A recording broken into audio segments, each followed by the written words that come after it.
Most people cannot stay in this position for 30 seconds, but humans use to squat as everyday resting position. And think about, when you are a child, you squat all the time, but as you get older, you stop doing it. And even though I work out, I felt my body didn't have much flexibility anymore. That's why I decided to deep squat every day for 30 days. So the first thing that I noticed was my hips. My hips used to be so tight. You know, after 30, you start feeling your body so stiff. And think about, you go to work, you sit in a chair, you get home, you go on the sofa, you get in your car, you just sit it again, so you're sitting all the time. And the end of the day, how you feel? Your hips is so stiff.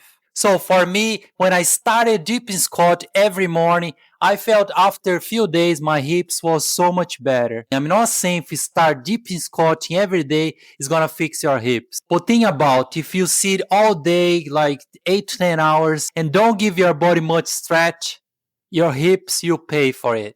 So the next thing that I noticed wasn't just my hips, was my ankles as well. Because I started notice at the gym, when I was going to squat, I felt my heels came off from the floor. And most people think, maybe it's my hamstrings is too tight, but sometimes it is your ankle. So if you need more flexibility in your ankle, you start deep in squatting every day. Because when you deep squat, your ankle go through the motion that most people never use anymore. So start doing it. Because a good ankle flexibility is not just about the gym. Just think about, when you walk, use your ankles. When you go to the floor and get up, you need your ankles as well. When you walk to the stairs, you need the ankles as well. So you need your ankles for everything. So you're not getting older. You just need more flexibility in your ankles. And here's the interesting part. The benefit wasn't just my hips, my ankles. I felt my lower back got so much better. But let's be clear, I'm not saying if you start deep in squatting, it's gonna fix your back pain.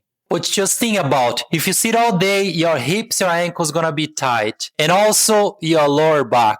Because sometimes your hips stop moving well. And what happens? Your body start compensate. So your lower back could pay for it. For me, start spending few minutes deep squatting every day, change my hips, my ankle, and my lower back as well. I feel so much less stiff. And then again, it's not gonna fix your body, but deep squat can give a good motion and good stretch to your body. So deep squat. And the question is, should everyone do it? So in my opinion, if you don't have a medical condition, you should do it. Because it's free, you can do in the morning, you can do eating, you can do drinking coffee, water, just take few minutes your day. So, deep squat.